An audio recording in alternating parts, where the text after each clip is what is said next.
everybody. Oh, wow. I'm really happy to be here. I've been looking for a new job the past few weeks. That's been my nightmare. I've been asking my family members for advice, and like some of it's been helpful, but all of my older relatives keep giving me like really out-of-date advice. Like, advice hasn't been relevant in decades. Like, my 89-year-old Irish grandmother, her one piece of advice to me, she was deadly serious. She said that I should never bring up my Irish heritage in a job interview because it would prevent me from getting work. And it's like, wow, thank you, Nana. I'll keep that in mind if I interview to work at a turn-of-the-century shipyard. Thank God no one knows I'm Irish, otherwise I might lose my current job building the Panama Canal.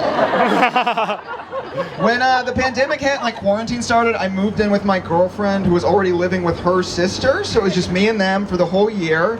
And something I found out pretty immediately that they love to do, they do it all the time, it's their favorite thing, they love to joke about killing all men. They love it. I mentioned that to a buddy of mine though, and he goes, oh, you know what you should do? When they joke about killing men, you should just joke about killing women. It's like, I'm pretty sure that's not how that works. Women joke about killing men, it sounds like a joke. Men joke about killing women, it sounds like a plan. Like, girls will joke around like, what if we got rid of guys? And then guys joke around like, what if we got rid of Susan in apartment 21B? Tonight! Jesus. My girlfriend and I shared the TV, which was fine. We just kind of had to meet in the middle of our taste a little bit. Like, I wanted to watch Game of Thrones, but she wanted to watch Glee. So we just compromised by watching one episode of Glee and then 120 more episodes of Glee. And for the uninitiated, Glee is a show about a Midwestern show choir at an Ohio public school.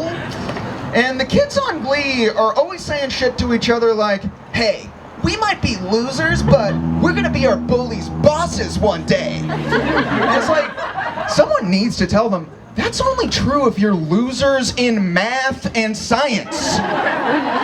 Like, that doesn't go for theater losers at all. Like, in my high school, there's this math nerd everyone picked on. You wanna know where he is now? Silicon Valley, after graduating from Stanford, getting a 7-figure job at a tech company. In my high school, there's also this theater nerd everyone picked on. You wanna know where he is now? Here! He's me! He's me. Bombing for free! I am happy to be here. I don't know, I will say that I watch, obviously kill a lot of time, watch a lot of movies, but a lot of the movies I used to love don't really hold up anymore. Like, when I was a kid, my favorite movie was Pretty Woman, and don't judge me for that shit, but Pretty Woman was my favorite movie, and Pretty Woman is that 1990s romantic comedy starring Richard Gere and Julia Roberts. That was my favorite movie until I found out that Richard Gere is 18 years older than Julia Roberts. 18 years! And then I did a little more digging. Richard Gere was 18 years older than Julia Roberts in Pretty Woman. Billy Crystal was 14 years older than Meg Ryan in When Harry Met Sally. And Gregory Peck was 61 years older than Reese Witherspoon. Okay, I made that last one up, but you get my point. I don't know, I think the weirdest thing about like a big age gap in a rom-com is they never even make it like part of the movie. Like, there's always a point like 2/3 of the way through where the girl says something like, I don't know if we're gonna be able to make it work because I'm a free spirit, but he's all about his job. And it's like, that's not your biggest problem at all. What about how you're in high school and he remembers voting for Grover Cleveland the first time? I grew up in Missouri, and that has never once gotten applause. Not one time. It's tough to spot people from the Midwest because the giveaways are subtle, but they are there. Like, I'll meet people who are like, "Hey, do you know I'm from the Midwest?" And I'll be like, "Oh, no way, I totally can't tell." And then they'll be like, "Also, did you know if you mix red wine with Sprite, it's basically champagne?" It's like, now I can tell. There it is. People ask me, like, what's the worst part of growing up in the Midwest? Is it the crumbling infrastructure? Is it the opioid crisis? Honestly, no. The worst part of growing up in the Midwest is that it permanently convinced me that leopard print is fancy. Yeah, to this day, if I'm walking down the street and see a woman in head-to-toe, skin-tight leopard print, my first thought is still, wow, a princess. I grew up Catholic. You may know us as the good guys from every exorcism movie. Or as the bad guys from world events. Having that like conservative upbringing though, there's a lot of things I just never got used to talking about in a normal, casual way. Like even now, I cannot talk about sex without sounding like an undercover cop. One of my friends will bring up sex, I'm just like, oh yeah, sex, I can't get enough of this stuff. Where do you get it and from who? Please speak loudly into my lapel.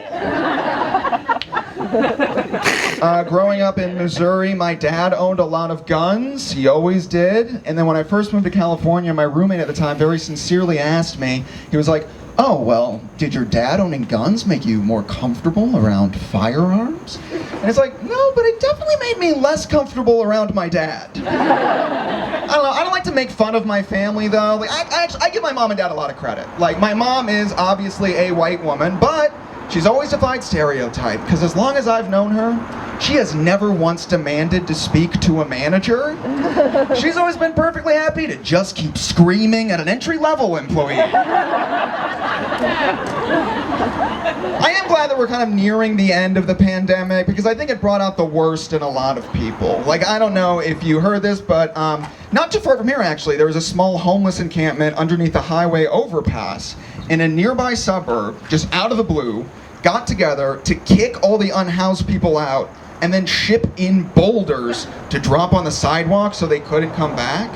And then when they asked like the main homeowner why he organized it, he said, I had to do it for the safety of my kids. And it's like, yeah, at long last, it's finally safe for your kids to play unsupervised under an overpass. He's just like, yeah, call me old-fashioned, but I miss the days when men were men and children were abandoned beneath the 101. All right, that's my time. Thank you guys so much.